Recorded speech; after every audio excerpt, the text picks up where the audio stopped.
नमस्कार, मैं श्वेता श्रीवास्तव। स्वागत है आपका मेरे YouTube चैनल में। आज हम लोग जानेंगे कथक के घरानों के बारे में। जैसा कि सिलेबस में बताया गया है, लखनऊ घराना और जयपुर घराना के बारे में संक्षिप्त अध्ययन करना है। विद्वानों के अनुसार घराने का जो शाब्दिक अर्थ है, यह शब्द संस्कृत के गृह शब्द से उत्पन्न हुआ है। गृह यानी घर। अब घर जिसकी पहचान कुछ अलग प्रकार की विशेषता से हो, उसे घराना कहा जाता है। अब ये विशेषता हर घराने में पैर के काम करने का तरीका और शरीर की अलग अलग हरकतों से होगी। शरीर की अलग हरकतों और पैरों के काम करने के तरीके से ही हम घरानों का वर्गीकरण कर सकते हैं कि किस घराने की क्या विशेषता मानी गई है। प्राचीन में पहले घराना जो हम लोग मानते थे, लखनऊ घराना, जयपुर घराना, बनारस घराना, पर वर्तमान में कथक के 4 घरानों को स्वीकार किया गया है। पहला लखनऊ घराना, दूसरा जयपुर घराना, तीसरा बनारस घराना और चौथा रायगढ़ घराना। अब जैसा सिलेबस के अनुसार सिर्फ आपको लखनऊ घराना और जयपुर घराना के बारे में अध्ययन करना है। सबसे पहले जानते हैं लखनऊ घराना। पीडीएफ में जो भी आपको मैटर मिलेगा उसे आप टोटल डिटेल में पढ़ लेंगे। यहाँ पर मैं सिर्फ कुछ खास बातों को बताऊंगी जो एग्जाम के लिहाज से जरूरी है। पीडीएफ के लिए आपको मेरा टेलीग्राम के चैनल पे जाना होगा। टेलीग्राम का जो चैनल का नाम है वो है बिहार स्टेट फॉर डांस। यहां पर आप जाकर पीडीएफ डाउनलोड करके उससे पढ़ सकते हैं। लखनऊ घराने के सबसे पहले मैं प्रवर्तक के बारे में बताऊंगी, यानी संस्थापक। लखनऊ घराने के संस्थापक ईश्वरी प्रसाद जी को माना गया है। ईश्वरी प्रसाद जी, कहा जाता है कि ईश्वरी प्रसाद जी को भगवान कृष्ण ने स्वप्न में दर्शन देकर नृत्य की भागवत बनाने की प्रेरणा दी थी। ईश्वरी प्रसाद जी हंडिया तहसील के इलाहाबाद जिले के रहने वाले हैं। के 3 पुत्र थे, अरगू जी, खरगू जी, तुलाराम जी। खरगू जी और तुलाराम जी ने ईश्वरी प्रसाद जी की मृत्यु के बाद नृत्य करना छोड़ दिया। फिर अरगू जी ने अपने पिता की विरासत को आगे बढ़ाया और अपने पुत्रों को विधिवत नृत्य की शिक्षा दी। उनका नाम था प्रकाश जी, दयाल जी, हरिलाल जी। इसमें भी प्रकाश जी ने आगे नृत्य परंपरा को बढ़ाया, दुर्गा प्रसाद जी के माध्यम से, ठाकुर प्रसाद जी के माध्यम से और मान सिंह के माध्यम से। दुर्गा प्रसाद के ही पुत्र हुए बिंदादीन महाराज, कालिका प्रसाद, भैरू प्रसाद। बिंदादीन महाराज को आप जानते हैं, जिन्होंने ठुमरियों की रचना की, 1500 ठुमरी बनाए। इनकी जोड़ी बिंदादीन महाराज और कालिका प्रसाद की जोड़ी काफी मशहूर हो गई थी पूरे देश में।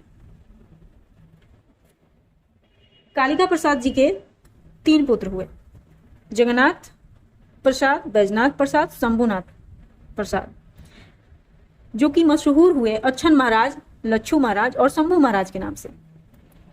अच्छन महाराज को अच्छे भैया भी कहा जाता था। अच्छन महाराज के ही पुत्र बिरजू महाराज हैं। बिरजू महाराज नृत्य जगत का वो नाम है जिन्होंने अपना पूरा जीवन कथक नृत्य को समर्पित कर दिया। उनका अपना संस्थान है कलाश्रम, जो दिल्ली में है।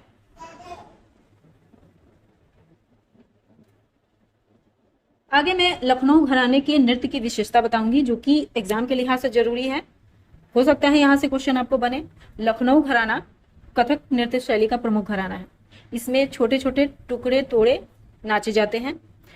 टुकड़ों और तोड़ों को नाचने के क्रम में अंगों की खूबसूरती या बनावट पर बहुत ज्यादा ध्यान दिया जाता है, यानी सौंदर्य युक्त भंगिमाएं इसमें ज्यादा होता है।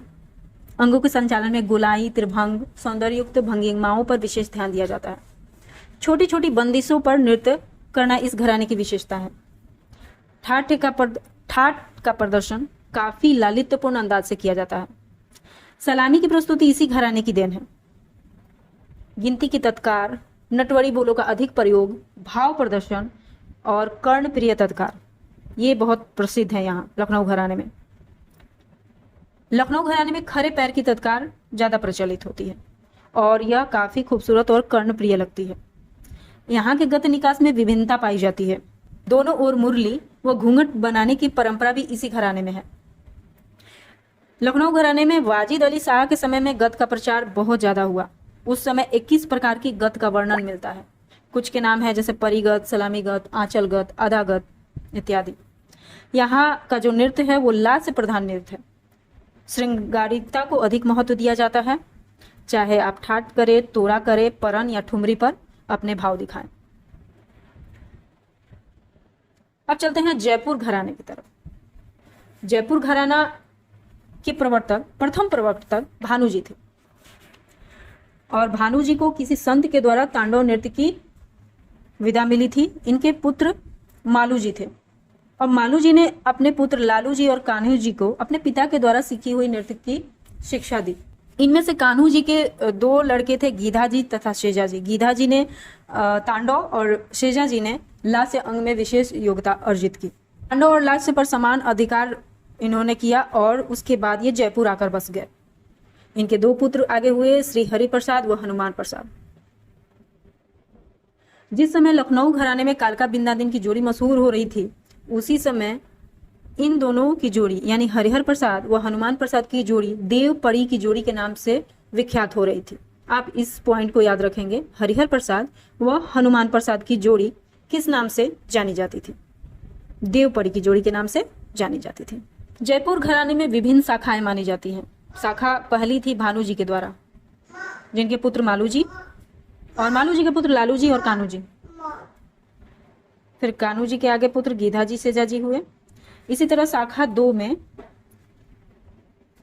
जो जिन्होंने शुरुआत की वो गिरधारी लाल थे। गिरधारी लाल के 3 पुत्र चुन्नीलाल, दुर्गा प्रसाद, सुखदेव और चुन्नीलाल के पुत्र जयलाल, सुंदर प्रसाद, मालूलाल। जयलाल के पुत्र और पुत्री जयकुमारी और रामगोपाल। उसी तरह शाखा 3 तीसरी शाखा थी जो लच्छी लाल से शुरू की गई थी। उनके पुत्र नायक नाथूलाल और नायक नाथूलाल के पुत्र शिव नारायण, हर नारायण।